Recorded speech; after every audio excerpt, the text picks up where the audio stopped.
How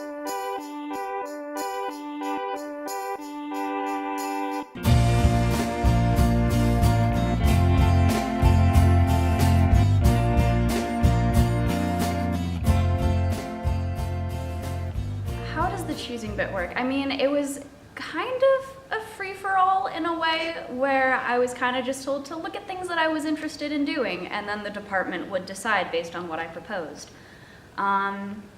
In terms of like my vision of the play, I had worked on it a little bit in my directing course, since a classmate of mine was using this play for the scene she would be directing and I was in it.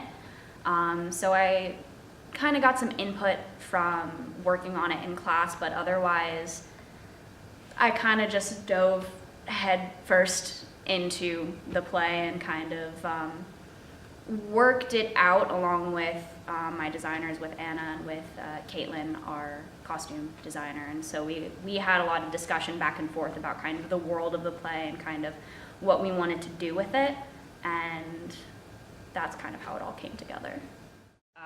Both Anna and Kate are based in New York, and I live very close to New York. I'm like an hour by train, so I thought, let's get together, because we'll all hopefully be around while I'm home for winter break. So we actually found time to meet while I was home in Brooklyn, and so we got together and started talking then about, you know, just the world of the play and our thoughts and our opinions on the characters and the setting and kind of everything that has to do with the play in terms of like the politics and kind of the 1972 versus 2019 and everything that goes into it. And so the conversation started then. And so over the course of the next couple of weeks before we had our first production meeting, we were shooting ideas back and forth. And so like we sat together before a couple of production meetings going over, Anna had what's called a white card, right? Yeah. A white card model. It's just cut out pieces of like white cardstock, sort of in the kind of dimensions that the designer is thinking of for the set. And so you can manipulate it in any way you want. You can tape things together, you can take things out, move things around however you want them to kind of get that basic idea of what you want the space to look like, and then you build from there to start adding more details and color. And so we sat together with this white card model, and we had what Anna had set, and then we kind of pulled it all apart. We came in and looked at the space that we had, and we were like, okay, so this is the whole of the space we're looking at versus what we have in this tiny little model. And we had a lot of conversations back and forth through email and when Anna was up here for production meetings. And so then we kind of settled on this design that you see in this box and that you see on the set. Students do it. Sean, our technical director, does a lot of it. He sometimes has outside people come in when he can, but there are student workers who work in the shop. That's like their, what's the word? Work study. Their work study. And then there are also people that are in the Intro to Tech Theater class that they have required shop hours every week, so they come in and help build sets and all that. So there are students working on it, our technical director, occasionally the outside hand to put this up. And so it's really only in the last maybe 2 or 3 weeks that all the pieces have really started to come together to create what you see now. Okay, so this all is our set for the Mount Holyoke production of When We Were Young and Unafraid. It was designed by Anna Driftmeyer. Yeah, so pretty much it's the kitchen of a bed and breakfast in a house on Whidbey Island in 1972. When putting this set together, there's a lot of things you have to take in consideration. I mean, you have to take in consideration when approaching any new project and any new play.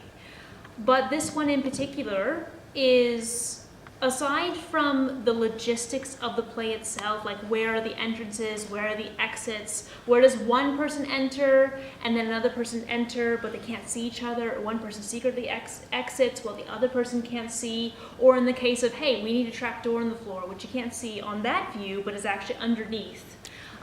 You're standing on the trap door right now. But also one of the things we have to think about when designing this space is the location, Whidbey Island. And I'm so fortunate in the fact that I grew up in Bellingham, Washington. So Whidbey Island, the San Juan Islands, are really close to home for me. And they're a really unique space because they have this great history with the logging industry. So you have lots of old buildings, but they are also this community of people who are almost like self-imposed outcasts of society who've created their own niche culture. And I always feel like the San Juan Islands are the islands where the people who couldn't get out of the country but wanted to get away all found themselves. And in that quirky existence, they found this camaraderie. And so the house itself, because it takes place in 1972, when we wanted to give it this timeless essence, what I did was I kind of superimposed two buildings in one. So when you take a bigger look at the space, and even what you can see in this tiny little model here, is you can see a clear delineation marker. So we wanted to give this house itself a history. So we took a Queen Anne style Victorian home on one half of the stage, which is all these neutral tones, these earthen tones and green tones and brown tones. And then we gave the space a story. So let's say like in the 1960s, they discovered they were a bed and breakfast. So they added on this whole entire additional kitchen extension over onto what we call stage right. And that's when you begin to get these more like kind of like 60s, 70s vibe flooring and patterns. And that's really how we looked on this space, is juxtaposition of like two worlds and a space that has its own history. Oh gosh, there's so many things. I mean, we have a lot of detail in the set, which I'm really proud of as a director, that, you know, we were able to kind of fully realize what Anna came up with just on like the really small scale design. To kind of have that come to life fully is really fantastic. So I hope people come in and like really appreciate like the space that we've created here, because it's a beast of a set. It truly is. I mean, we have a trapdoor on a college stage, which is not necessarily the easiest thing to do. We have a fully functional kitchen sink. We have running water that we use every show. We have an oven that is not functional, but we do use it in the show. You see muffins go in, you see muffins come out. And so like we have things like that that make it a real kitchen. And so I really hope that people appreciate that and really kind of come away with like, this is an impressive feat that we've done.